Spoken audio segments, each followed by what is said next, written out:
cash flow is still not so stable. And then, yeah, we do want something extra to come in for the household.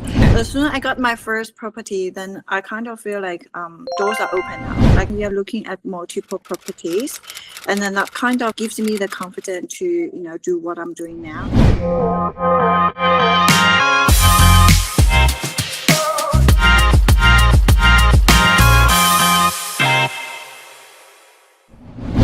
Hi guys, welcome to another episode of Behind the B&B. I am so excited to have Chen joining me from Melbourne today. Hi Emma, how are you?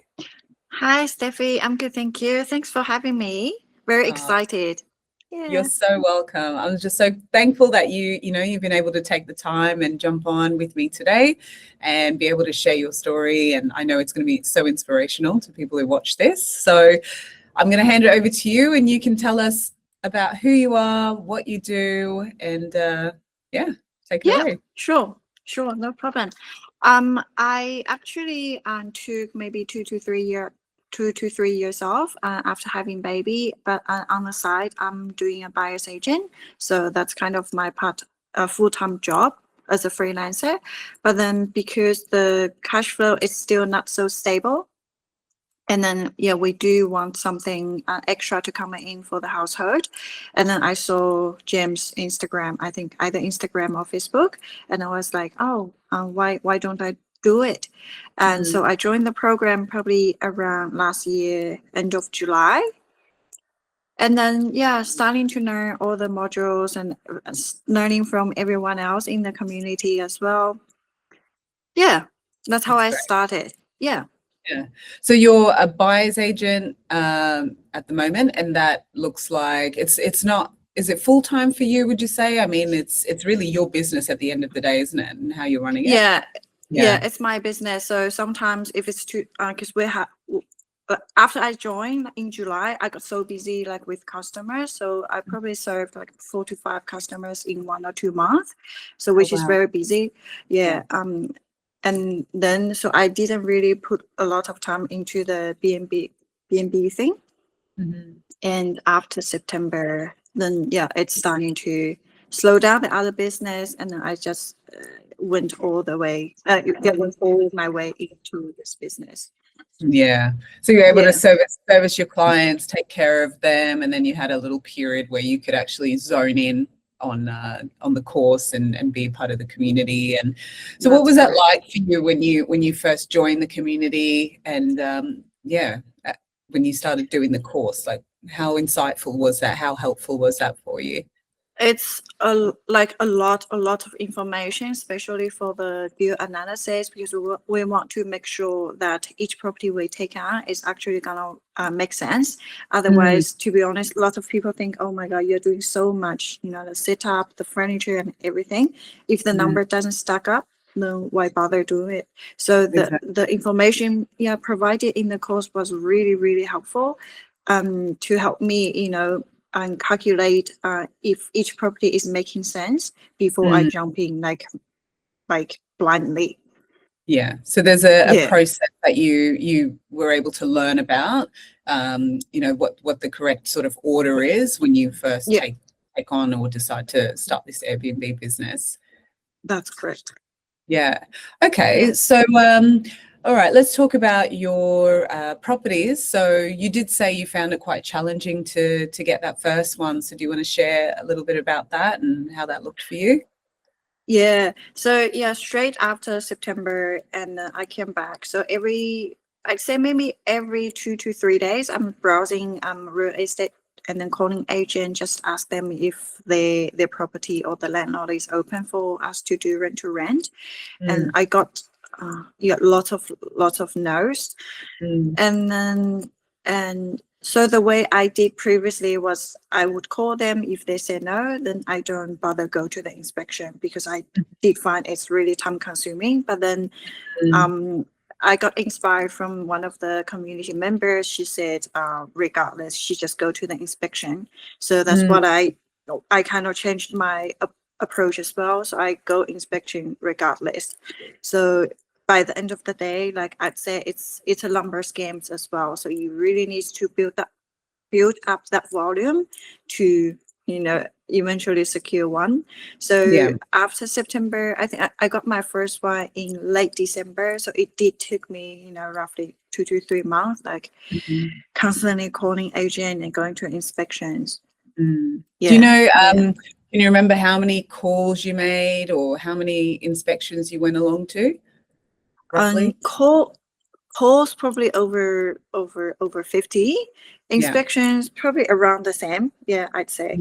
Okay. And Mm. who was it that sort of gave you that advice to kind of just go along to the inspections regardless of, the agent having said no? So we'll do a bit of a shout Ah, out. oh yeah, I can't remember. Sorry, it's Someone in the from the community. community. Yeah, Yeah. someone from the community. From Because Melbourne as well? yeah, from Melbourne. Because I Okay, saw cool. few guys in Melbourne. They are just scaling like really really fast, one after Yeah. another one. But I was struggling That's with not my first one. Emilio. What's the brother? Amelia, What are their names? There's a brother and sister in our community, and they are on fire. I'll tell you now. Emily and Eloy. Do I you know think them? Emily. Yeah. Yeah, I Yeah, think she. Yeah. yeah. So I interviewed them not long ago, and they were in the middle of their setup. So I think they were on their sixth property. So Yeah. yeah, they're doing that together. But so they're in Melbourne as well. Yeah. Have you Crazy. met with anyone from the community Oh, based in? I've met with Maria. Okay, shout out to Yeah. Maria. Yeah. How is she She's good. doing? How is she doing now? I think she's doing great. She's got 4 properties now. Oh, Because wow. because I had the opportunity one agent. Yeah. Anyway, back to the thing. So Yeah. as soon as I got my first property, then I kind of feel like doors are open now. Like Right. agents are sending me leads. Hmm. And one agent approached to me like she said she has 20 furnished property ready to go if I want to take them. That's why I met Maria, because she's keen on the opportunity. Yeah. Wow. Yeah, this is a thing. Like you just kept going and going and going, and eventually you end up meeting an agent who's willing to work with you because they love the idea, they love the sound of it. They then represent you and sell you to the landlord because they're like, look, we've got someone who's interested, Yeah. taking on and managing these properties really well. Yeah. So Yeah. where's all that up to? When was that the agent That came to was you with units? that was one I applied, but I didn't get it, and then because we're from the same background, Mm, so we had our contact shared, and I told her like, if you ever have any property that you think that landlord is open, just send it to my way. So mm. she thought about me that straight after she knew that 20 units come available. Okay. Yeah. Wow. Yeah. And so, are you going to take up the offer, or where's that leading to? Where's Or that maybe city? not all of them. Maybe not all Not 20. not all of them, because we are only be able to hold them for 6 months, or 6 months. After 6 months, they're gonna take it back. So I'm still kind of juggling. Should I, Okay. Mm, Yeah, I mean that's a lot to commit to for just 6 months. Yeah, yeah. that's an interesting one. Have you spoken to any of the coaches in the community about that? Oh no, not yet. I think I messaged in Slack, but no one has get back to me. And I got busy with the new property, and I'm like, so I left that one set Yeah, aside. Yeah. wow. I mean, it just goes to show how much opportunity is actually out there, though. Even though it is something that's only 6 months, I mean, it's still a foot in the door. It's, we can talk about that later. Yeah. Yeah. Yeah. 'Cause that's something that's like, I think we need like a coaching session, or like a session where you can actually share that, and then the coaches give you advice on what the best approach is to take with an opportunity like that. But all right. So when you first took on the first property that you've got, you set it up really nicely. So did it come fully furnished, or did you have to purchase everything? Yeah, I have to purchase everything. It's Yeah. unfurnished. Yeah. So what did that look like for you? Can you talk through the process, for someone who's like, how do you actually get that done? If you've got a job and you've got kids, like how did you make that work? How did you actually fit it out? Um, I hired someone from Airtasker for the removalist. So Hmm. he like because obviously I pay him. So like for some of the item on Facebook, he just Hmm. went there and pick it up for me, and Yeah, then I did have some resources for furniture in Melbourne as well. So I just bring. I just went there together with him to and take all the furniture, and then yeah, obviously go to Kmart and IKEA and all that to do yeah. shopping. It was very intense for a few days, but after that, Mhm. as soon as the photo is done, everything is very Are easy. you one of those people who like you set the date for the photographer and then that's the deadline you're working towards? Yeah, I Yes. work backwards. Yeah, I know a few people who do that. They're like, okay, I'm going to book the photographer, I'm going to pay for him, and then I've got 4 days to set up my yeah, property. yeah. You wait till you That's what get I it do. done. Yeah, Yeah, yeah. So the yeah, pressure's on to really get it yeah. done. So Mm. okay. So as we're talking about this, like the guys will have the photos come up of your property. So how did you go about styling it? Because some people are like, oh, I have no idea. Like when it comes to what furniture, what cushions, what artwork, what would be your sort of tips on just design? Like where did you come up with the ideas to Mm, decorate it? des- design. I think it's from my natural Yeah. because maybe when I was very young, like me and my mom, we built our own houses. Like back in our country, we did all the demolishing and then design. Like I know where exactly I want things to be and how it looks like, but I did get lots of inspiration from back then, maybe 10-15 years ago, from IKEA, but Mhm. also from just social media as well. Yeah. And Yeah. so when you kind of yeah, when you see a lot of layout, you kind of know what you want to make it looks like. Yeah.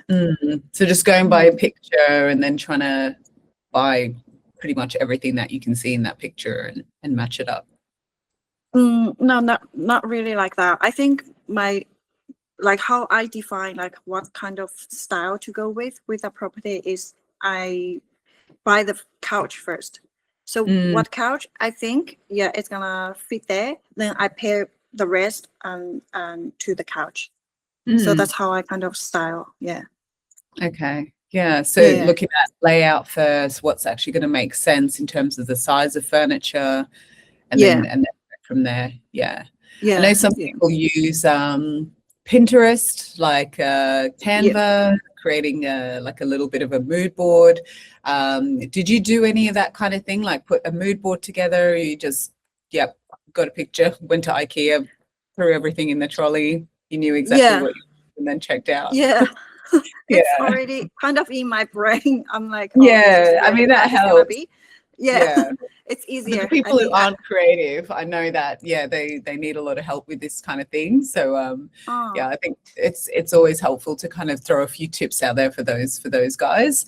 Um, but yeah, it doesn't have to be overwhelming because it's like you said, yeah, you know, there are a lot of moving parts, but it's just about following a bit of a process, you know, and all that kind of information's quite easily available to you. yeah. So okay, so once all set up, you got it photographed, and then I know that you mentioned pricing strategy and that kind of thing. You found a little bit challenging in the beginning. Were you using Price Labs? Yeah, I'm using Press Lab. Yeah, so it was just what get initially getting your head around it that you found challenging. Uh, I think setting up the base rate is what's Yeah, very challenging. Like because my first property, I know how much the ADR I should be aiming for. So yeah. I ADR don't. is your average daily rate, by the way. Yeah, Yeah, yeah. Oh, yeah. sorry. Yeah, and then I That's didn't want to lower my base because I know that property is gonna do so well because I really put lots of efforts into the small touches, all the furnishings and stuff. So I didn't want to lower my base rate. mhm. So I started very high, not really very high. It's like recommended base price, but then because the price was too high compared to all the other existing listing that already got 50, 100 views. reviews. So it kind of put my listing like really, really far behind. Like people can't even see my listing. So I have to drop my base rate, and I had to do a lot of to do discounting to get booked. So that's my first big mistake that I made from pricing.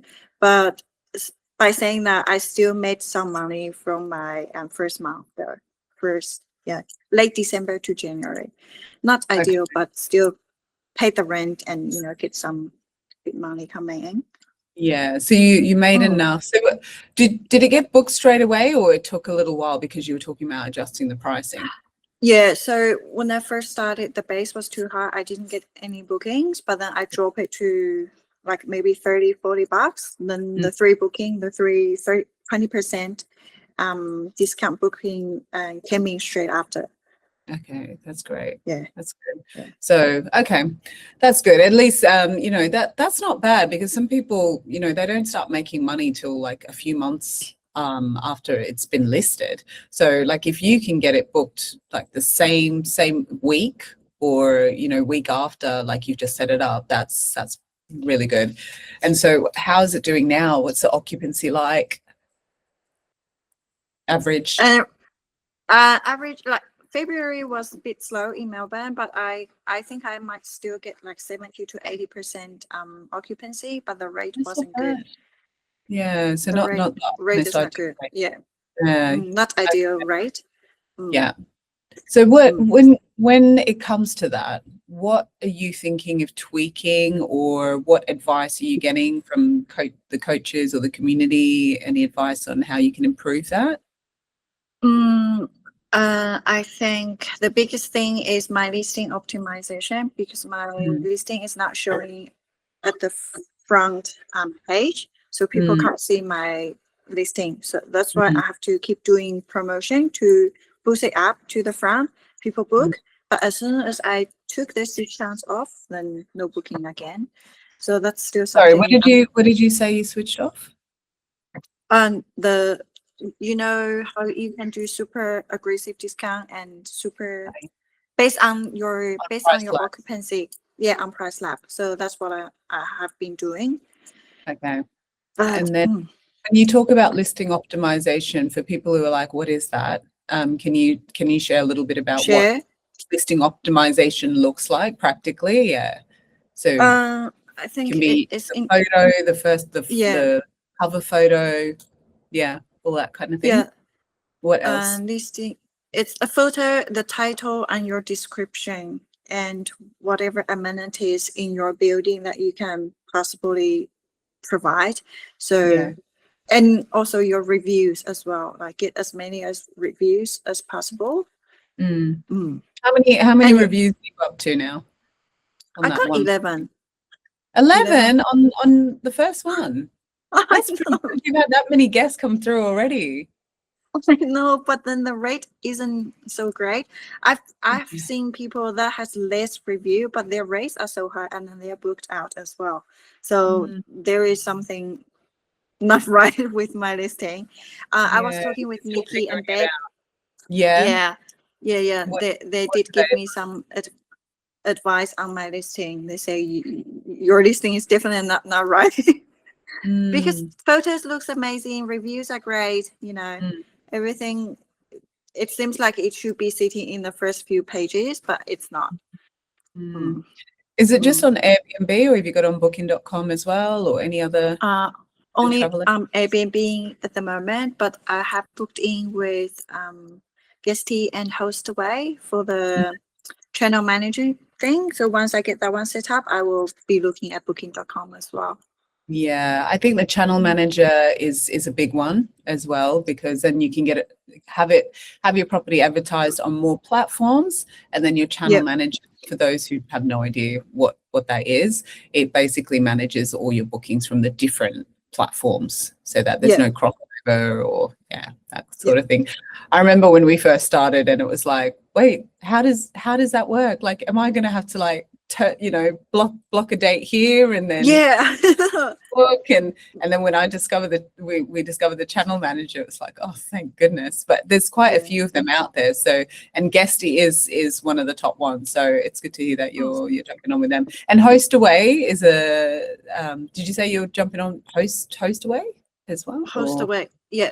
Yeah. I booked Okay. some demo with them, so yeah, I have a look. Yeah.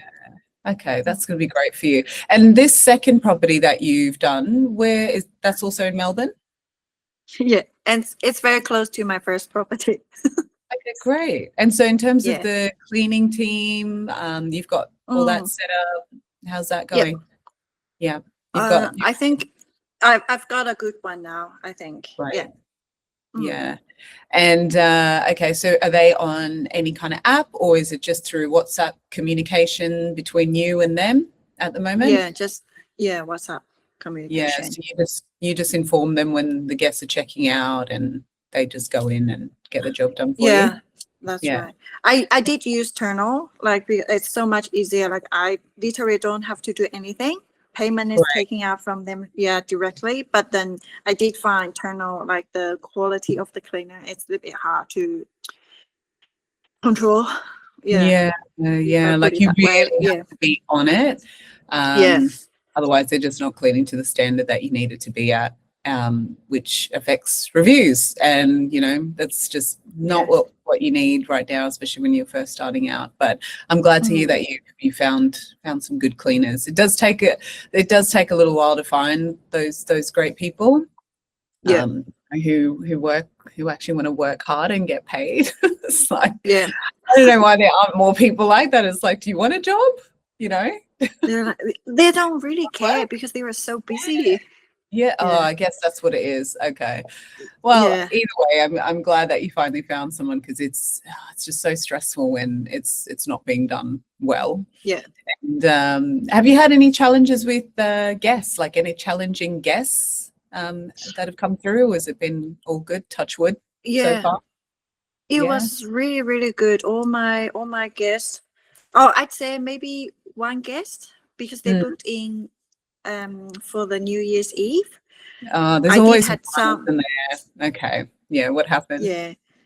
They were just loud, I think, in the apartment, and then it triggered my Minute. So Minute is the device we use to monitor the occupancy. Oh no, monitor the noise. Sorry, noisy and smoke. Yeah, and all that. So that triggered maybe twice and third time, but I was away, and then so I kind of messaged them, called them, and then they apologized and they kept their voice down. But because it was a new listing, they were my second guest, I think. So I kind of panicked. I'm like, oh my god, what do I do?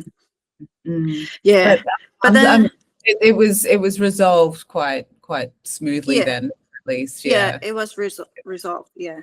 Yeah, that Minute alarm, it makes such a difference, doesn't it? Like, and so you neighbors complaining because you got onto it pretty quickly.